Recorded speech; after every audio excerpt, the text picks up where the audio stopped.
Uma pequena chama acesa em meio às densas trevas dos séculos. Assim é a Igreja do Senhor Jesus Cristo. Humilde, desprezada, sofrida, ultrajada, desacreditada, difamada, caluniada, perseguida, martirizada.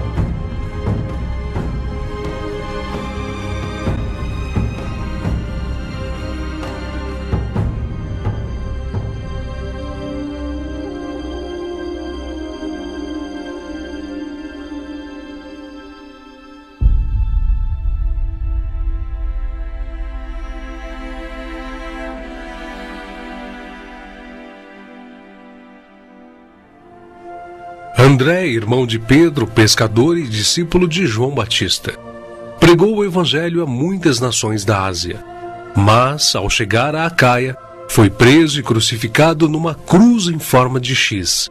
Daí, então, a origem do termo de Cruz de Santo André. Bartolomeu tem sido identificado muitas vezes na Bíblia como Natanael. Era natural de Caná da Galileia. Recebeu de Jesus uma palavra edificante. Eis aqui um verdadeiro israelita em quem não há dolo. Exerceu seu ministério na Anatólia, Etiópia, Armênia, Índia e Mesopotâmia.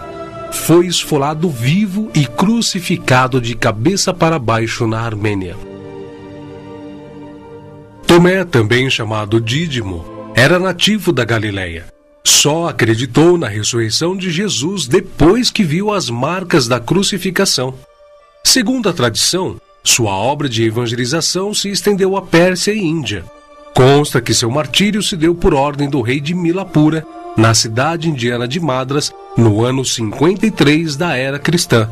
Foi lançado em uma fornalha. Mateus, filho de Alfeu, também chamado de Levi. Mateus foi cobrador de impostos, um publicano nos domínios de Herodes Antipas, em Cafarnaum. Os publicanos eram odiados pelos judeus, os quais consideravam esta profissão desonesta, pelo fato de se sentirem obrigados a terem que pagar impostos aos romanos.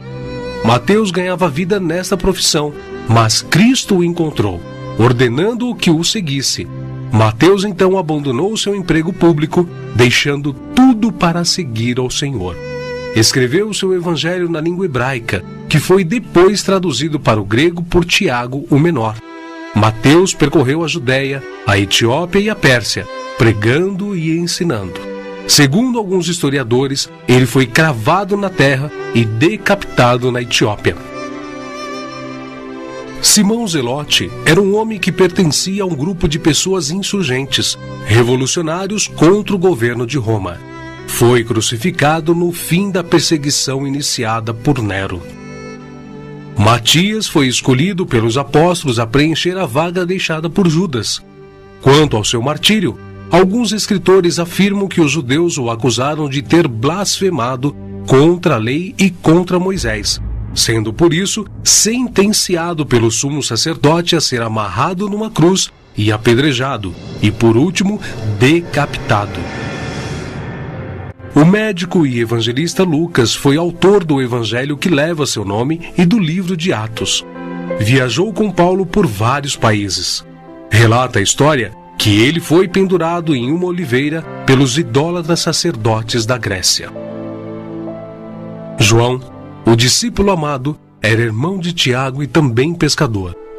Quando Cristo o chamou, ele não hesitou em imediatamente deixar suas redes, o barco e seu pai, junto com seu irmão.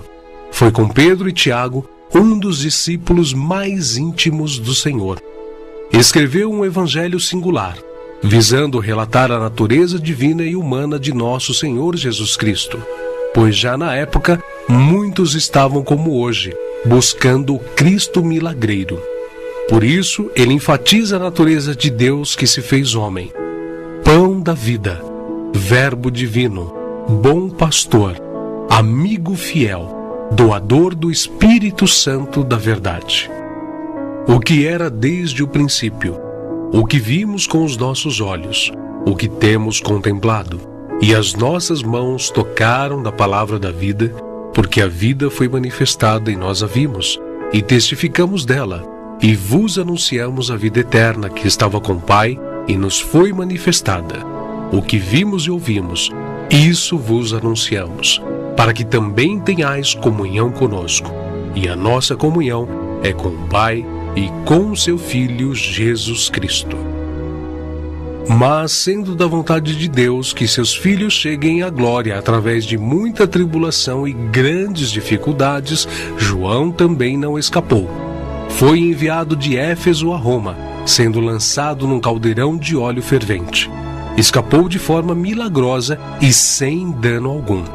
O imperador Domiciano o enviou depois à ilha de Patmos, local destinado aos piores infratores da sociedade na época, onde recebeu então as visões do Senhor escritas no livro de Apocalipse.